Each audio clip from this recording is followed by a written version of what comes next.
Each touch between her and the massage therapist teetered on the edge of physical and emotional boundaries, gradually blurring the lines. The contact wasn't just soothing massage, it was the quiet release of long repressed desire. As the temptation deepens, will their relationship cross the moral line, or is it all just a dangerous game? You just need to subscribe and like to hear different stories every day. Here is the first part of the modified version of your story.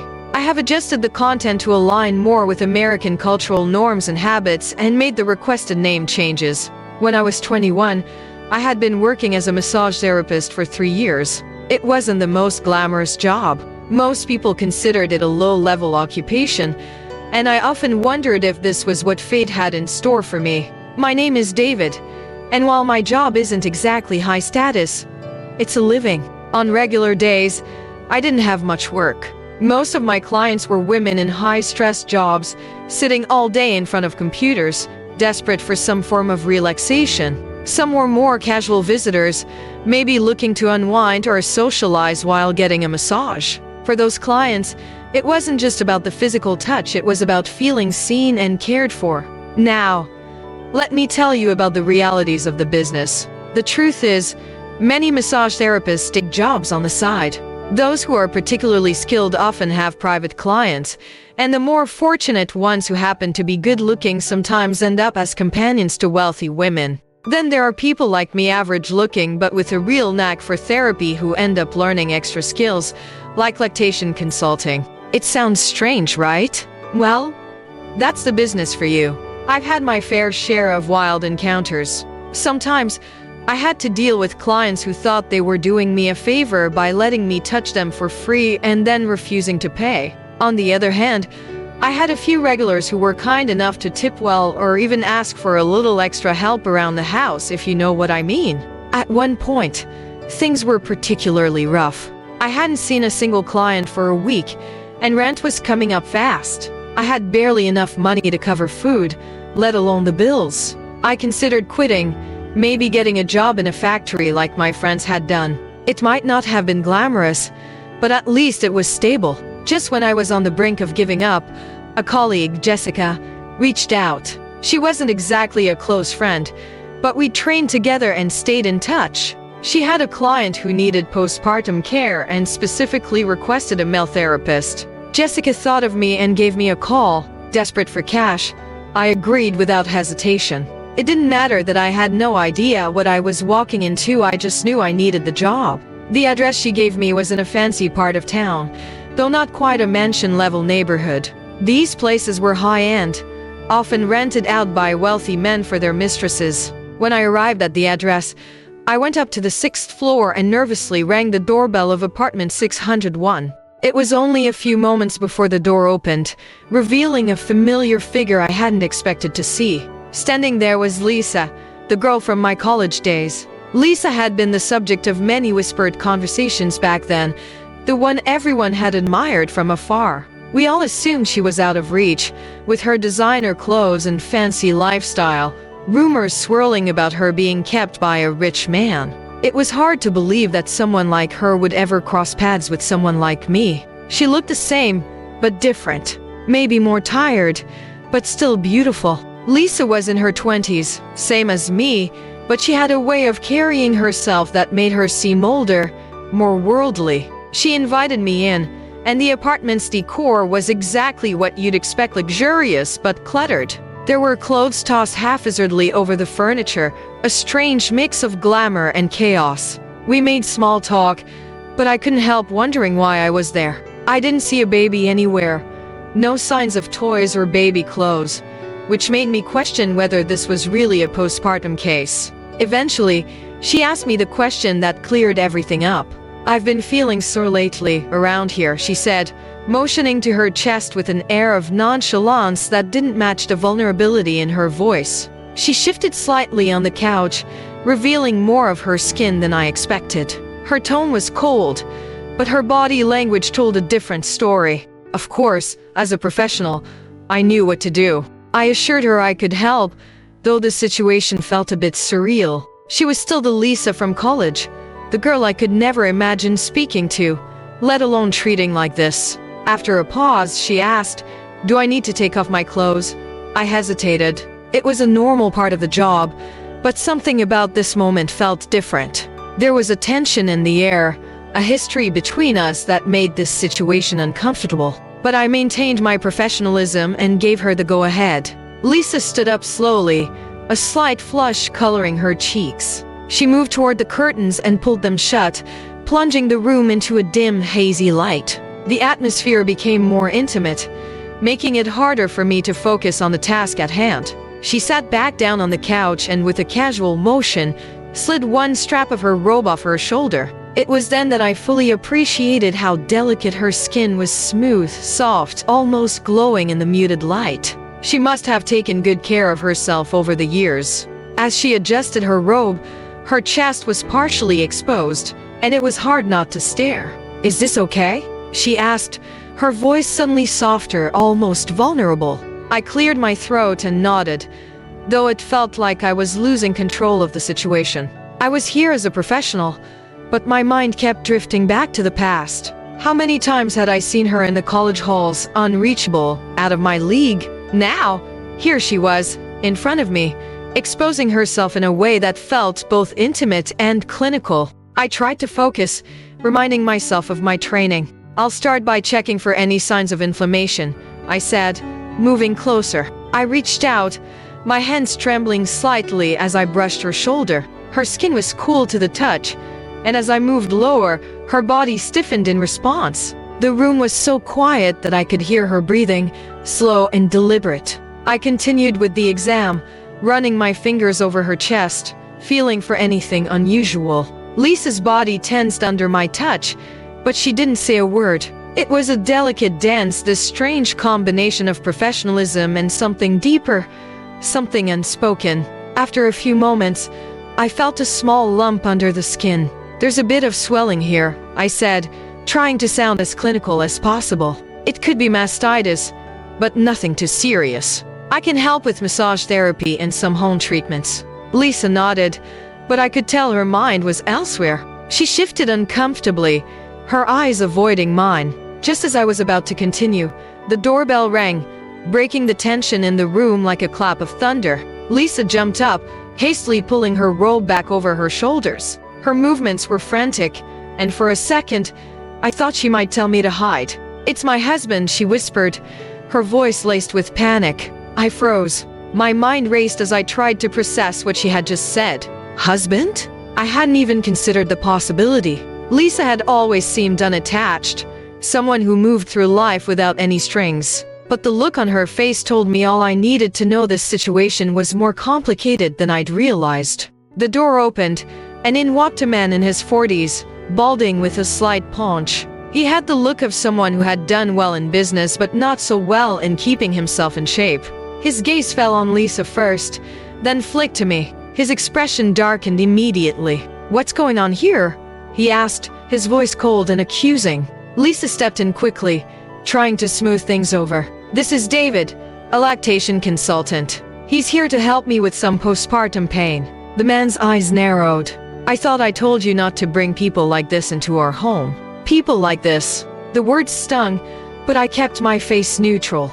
This was the kind of reaction I had come to expect from clients' partners. Some men got protective, insecure, and sometimes hostile. They didn't understand the work I did, seeing it as something invasive, perhaps even inappropriate. "I'm just here to help," I said, trying to diffuse the situation. "If you're uncomfortable, I can leave." But Lisa, perhaps out of guilt or fear, stepped closer to her husband and wrapped her arms around his beer belly. "Please, honey," she said in a soft, almost pleading voice. "I need this. I've been in a lot of pain." Her husband seemed to relax a little, though he still glared at me. "Fine," he grumbled, "but make it quick." Without another word, he turned and disappeared into the bedroom, the door closing firmly behind him. The tension in the room lifted slightly, but it was still thick enough to cut with a knife. Lisa looked at me apologetically, her eyes wide and filled with something I couldn't quite place. Fear, maybe? Or perhaps shame. "We can continue," she whispered, though her voice wavered slightly. I hesitated. It didn't feel right anymore. The professional barrier I had worked so hard to maintain was starting to crack. But Lisa's face was full of desperation, and I knew she didn't want to deal with this alone. "Let's move to a more private space," I suggested, hoping it would calm both of our nerves. She nodded and led me to a small guest bedroom. The room was sparse, just a bed and a nightstand. Lisa sat on the edge of the bed, her robe slipping off her shoulders again as if she couldn't be bothered to fix it. "I'm sorry about my husband," she said quietly. "He's complicated." I didn't ask for details. Whatever was happening between them wasn't my business, but it was clear that Lisa was caught in some kind of emotional web. She lay back on the bed, her chest rising and falling with shallow breaths. I resumed the treatment, this time even more aware of the personal boundaries we were both crossing. My hands moved gently over her skin, and though I tried to remain detached, it was impossible to ignore the strange intimacy of the moment. After a few minutes, she reached out and grabbed my wrist, her fingers cold and trembling. "Thank you," she whispered, her eyes locking onto mine for the first time since the session started. There was something raw in her gaze, something vulnerable that made me feel as if I was seeing the real Lisa for the first time. I nodded but didn't speak. There was nothing more to say. This wasn't just a job anymore, it was something else. Something I didn't fully understand yet. After finishing the treatment, I stood up, but Lisa remained lying on the bed, staring up at the ceiling. The silence in the room was deafening, broken only by the faint hum of the air conditioner. It felt like we were suspended in a moment neither of us knew how to end. I cleared my throat and stepped back, feeling the need to create some distance between us. "You should be fine now," I said softly, trying to ease the tension. "But if the pain comes back, just let me know. We'll work through it." Lisa sat up slowly, pulling her robe tightly around her body. She still wasn't looking at me. Her gaze was distant, and I wasn't sure if she had heard a word I'd said. Finally, she spoke, her voice barely above a whisper. "Do you ever wonder how you ended up here?" The question caught me off guard. I wasn't sure if she was asking me or herself. There was a tiredness in her voice that I hadn't noticed before, a kind of resignation. It was like she was trapped in a life she didn't know how to escape from. "Sometimes," I admitted, leaning against the wall, "but I try not to think about it too much. Just keep moving forward, you know." She finally looked at me, her eyes searching mine as if she was trying to find some kind of answer in my face. "It's not that simple," she murmured. "Some things you can't just move past." I wasn't sure what she was talking about, but I could feel the weight of her words. It wasn't my place to pry, but I couldn't shake the feeling that Lisa was carrying something heavy, something she hadn't shared with anyone.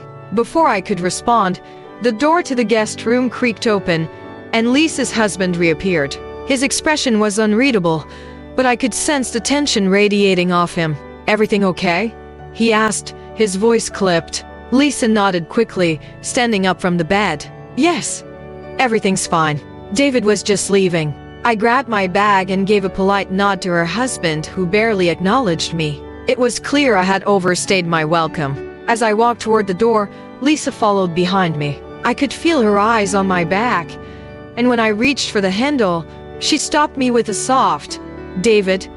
I turned around to face her, and for a moment, there was something unspoken hanging between us. "Thank you," she said, her voice filled with a mix of gratitude and something else I couldn't quite place. I gave her a small smile. "Take care of yourself, Lisa." With that, I walked out the door, leaving behind whatever had just happened in that room. But as I made my way down the hallway, I couldn't shake the feeling that this wasn't the last time I'd see Lisa.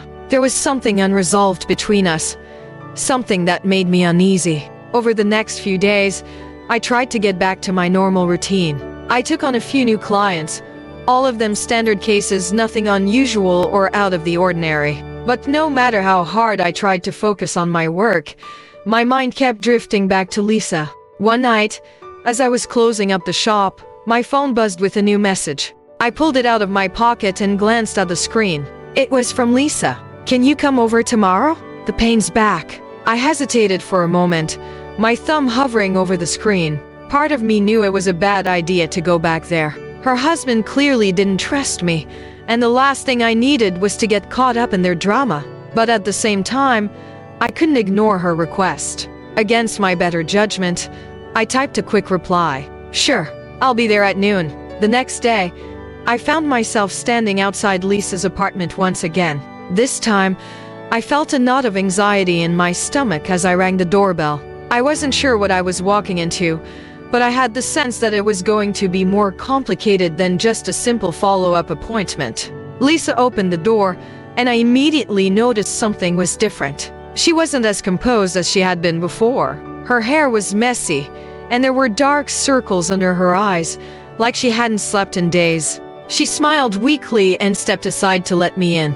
Thanks for coming, she said, her voice strained. I followed her into the living room, which was just as cluttered as before, though this time it seemed more disorganized, as if she hadn't bothered to tidy up at all. She gestured toward the couch, and I sat down, setting my bag beside me. How are you feeling? I asked, keeping my tone professional, even though it felt like we were beyond that now. Lisa shrugged, avoiding my gaze. Same as before, I guess. The pain comes and goes, but it's more than just that. Her voice trailed off, and she ran a hand through her hair, clearly struggling to find the right words. I waited for her to continue, sensing that there was more she wanted to say but couldn't bring herself to. I think it's my marriage, she finally said, her voice barely a whisper. I don't know how much longer I can keep pretending everything's okay. I wasn't sure how to respond. This was definitely outside the realm of anything I was prepared to handle.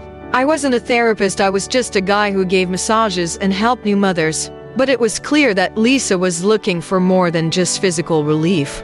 I'm not sure what to say, I admitted, feeling out of my depth. She sighed and sat down next to me on the couch, her hands clasped tightly in her lap.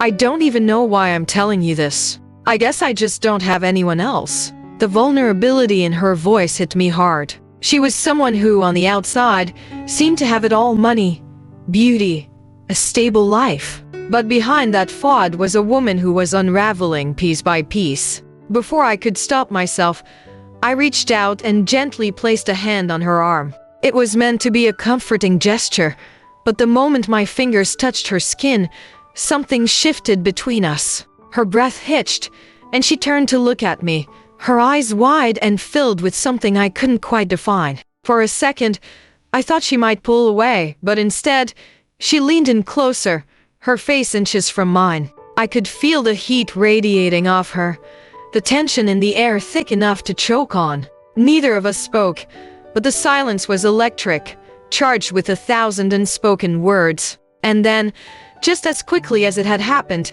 she pulled back, shaking her head. I'm sorry, she whispered. I shouldn't have. I stood up abruptly, my heart pounding in my chest. It's okay, I said, though I wasn't sure if I believed it. I should go. Lisa didn't argue. She just sat there, staring at the floor, her face a mask of regret. As I left the apartment, I couldn't help but wonder what would have happened if I had stayed.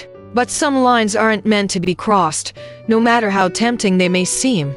Over the next week, I tried to forget about what had happened with Lisa. I focused on my work, taking on as many clients as I could to keep my mind occupied. But no matter how hard I tried, the memory of that afternoon kept creeping back into my thoughts. The way she had looked at me, the way the room had felt charged with something beyond words, it was hard to shake. One night, just as I was locking up the shop, my phone buzzed again. I didn't need to check it to know who it was from. Still, I pulled up my phone and glanced at the screen. Can we talk? The message was simple, but it carried the weight of everything we hadn't said.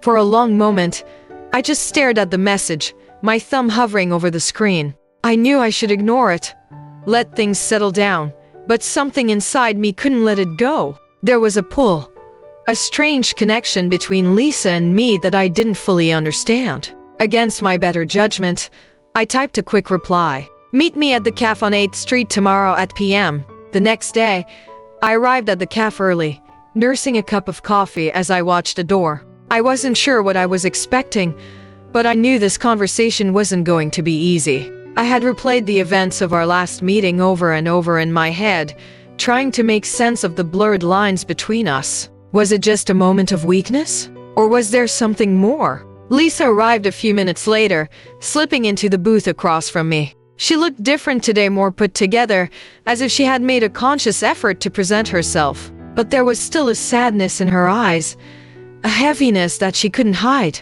"Thanks for meeting me," she said quietly, wrapping her hands around the coffee cup the waitress had just set down. I nodded, not sure where to start. The awkwardness between us was palpable, and for a few moments, we just sat there in silence, each of us waiting for the other to speak. "I'm sorry about what happened," Lisa finally said, her voice barely above a whisper. "I don't know what came over me. She broke off, shaking her head. "I've been feeling so lost, and you've been kind to me. I think I mistook that for something else." I let her words sink in before responding. "Lisa, it's okay. I get it. We all have moments where we feel vulnerable, and sometimes things get blurry. But I think we both know that crossing that line would only make things more complicated." She nodded, her fingers tightening around the coffee cup. "I know. It's just hard. My marriage, it's not what I thought it would be. I feel trapped, David. I feel like I'm suffocating, and I don't know how to get out." Her voice cracked on the last word, and for the first time, I saw the depth of her pain. She wasn't just unhappy, she was drowning, and I was the lifeline she had reached for, even if it wasn't fair to either of us. "You don't have to do this alone," I said softly. "But whatever you're feeling, you need to work through it. With him, or with someone else. Not with me." She looked up at me, her eyes shining with unshed tears. "I know," she whispered. "I'm just scared." I reached across the table and placed my hand on hers, a gesture of comfort. "Not anything more. You'll figure it out. Just take it one step at a time." For a long moment, we sat there in silence, the weight of her emotions hanging in the air between us. Eventually, she pulled her hand away and gave me a small, sad smile. "Thank you," she said, her voice thick with emotion. "You're a good person, David." I didn't feel like a good person. I felt conflicted, caught between wanting to help her and knowing that I couldn't be the solution to her problems. But I nodded and offered her a reassuring smile. "I'm just trying to do what's right." A couple of weeks passed, and life moved forward, though I couldn't shake the feeling that something was still hanging over me. Despite my efforts to focus on work, I found myself thinking about Lisa at the strangest times while I massaged a client's shoulders or when I was simply walking home. Her story, her struggles, stayed with me. One evening, just as I was closing the shop, my phone rang. I glanced at the screen, half expecting it to be Lisa again, but it wasn't. It was Jessica. "Hey, David," she said, her voice calm but with an edge of something I couldn't quite place. "You have a minute?" "Sure," I replied, locking up the shop and stepping outside. "It's about Lisa," she continued, her tone shifting. "She called me. She's in a bad place, and I think you need to go see her." My stomach dropped. I had managed to avoid thinking about Lisa for a while, convincing myself that she was dealing with her issues. But if Jessica was calling me, it meant things had taken a turn. "What happened?" I asked, already feeling the weight of what I might hear. She didn't go into details, but she sounded off. "She asked for you specifically. I wouldn't have called you if I didn't think it was serious, but I'm worried about her." I took a deep breath, the tension settling into my chest. I had tried to draw a line between myself and Lisa, but it seemed like that line didn't matter anymore. "I'll head over there now," I said, feeling a mix of dread and concern. "Thanks for letting me know." When I arrived at Lisa's apartment, the building felt quieter than usual, almost eerie in its stillness. I stood in front of her door for a moment, hesitant, before finally knocking. There was no answer. "Lisa," I called, knocking again, harder this time. After a few seconds, I heard footsteps approaching, and the door slowly creaked open. Lisa stood there, looking worse than I had ever seen her. Her hair was unkempt, her eyes hollow and red from crying. She was wearing an oversized sweater, hanging loosely on her frame, and she looked fragile, like a person who had been holding everything together for too long and had finally cracked. "David," she whispered, her voice barely audible. I didn't know who else to call. Without thinking, I stepped inside and gently pulled her into a hug. She tensed at first but then collapsed against me, her body shaking as she began to sob. I held her, unsure of what to say, but knowing she needed comfort more than words right now. We stood there for what felt like hours, but it couldn't have been more than a few minutes. Eventually, she pulled away, wiping at her eyes with the sleeve of her sweater. "I'm sorry," she mumbled, looking down at the floor. "I didn't mean to drag you into this." "You're not dragging me into anything," I said, leading her to the couch and sitting down beside her. "I'm here because I want to help." She nodded, her fingers twisting in her lap. "It's my marriage," she said quietly. "It's falling apart, and I don't know how to fix it. I thought I could just keep pretending that everything was okay, but I can't anymore." I didn't know what to say. It was clear that Lisa was at her breaking point, and no amount of advice or platitudes was going to fix what was broken in her life. "Have you talked to him?" I asked gently, though I already suspected the answer.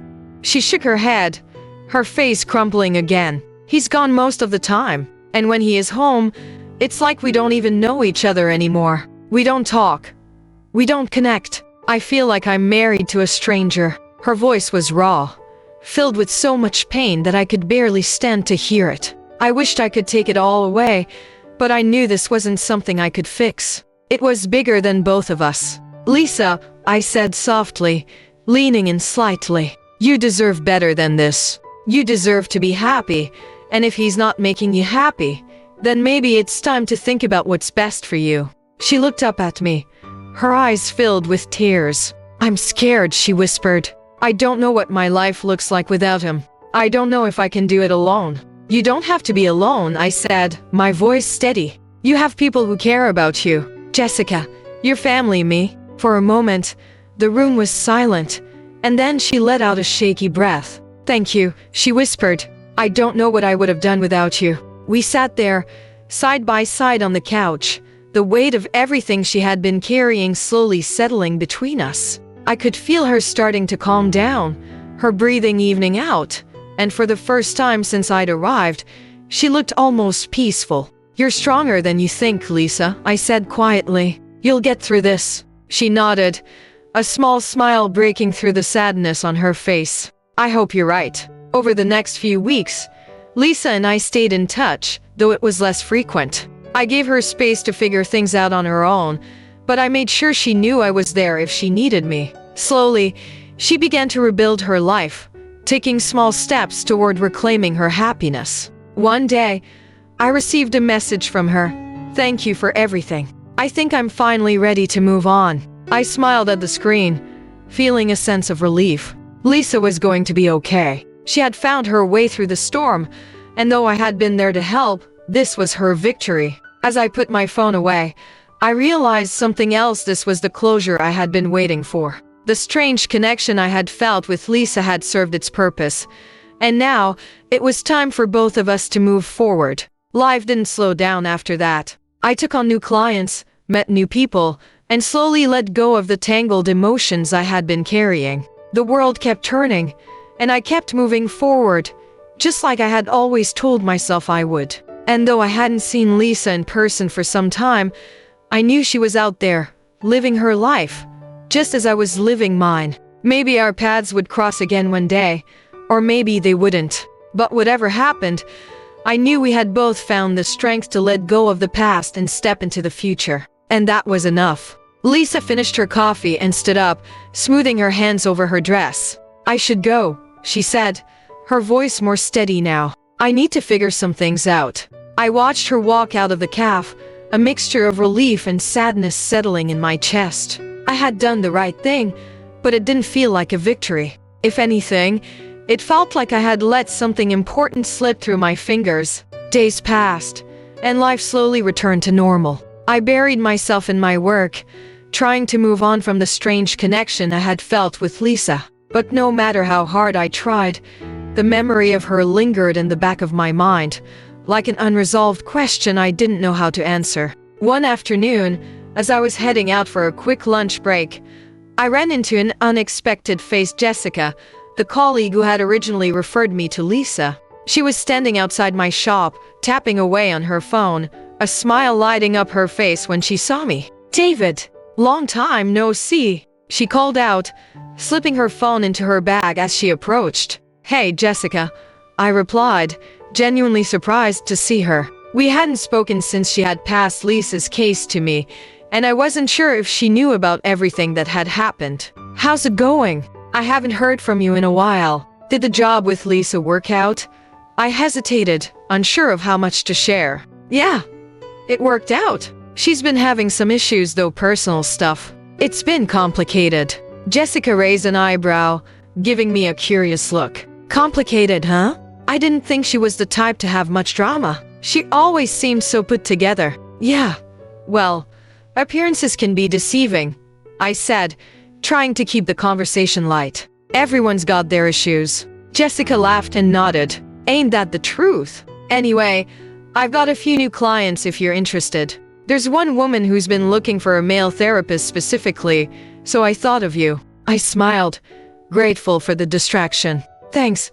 I appreciate it. Send me the details." As Jessica walked away, I couldn't help but feel a strange sense of relief. It was good to have something else to focus on, something that wasn't tied to the messy emotions I had been dealing with lately. But even as I tried to push Lisa out of my mind, I knew it wasn't over. There were still loose ends, unresolved feelings that wouldn't go away just because I wanted them to.